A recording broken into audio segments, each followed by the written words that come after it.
Right now we're in week 8 of tryouts. The process is going pretty good. We're moving on to big wave formations, mass formations. Right now there's currently only 7 tryouts left at the original that we started with. The 7 that we have right now are doing, they're the ones that we feel are the best ones to advance at this point.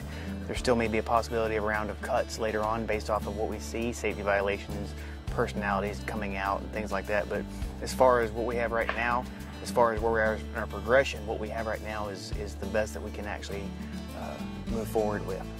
As far as the day goes, same thing, waking up at 4 o'clock in the morning, doing PT, physical activity, getting showers, cleaned up, cleaning up the barracks, loading the bus, driving all the way out here, setting up the drop zone, and a day throughout jumping. It's you're looking at, from the time they get up to the time they finish, is usually about 12 to 14-hour days of actual working, and they go back to the rear and they study their narration. They try to learn the things they need to know to continue on in the program. So you're looking at between 16 and 17-hour days some of the times.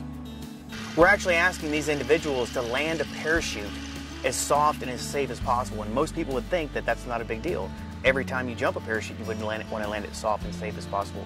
However, the type of parachutes we utilize, and the accuracy that we require takes a different technique. From the time they did jump number 1 until the time they got here, they were told to land a parachute a certain way and not to do this. We're actually taking that do not do this and incorporating it in this program to make them a more accurate jumper. If they do it properly, their landings will be a lot softer, and they can continue to do demonstrations and land on these pavements and hard, compact surfaces they're landing on.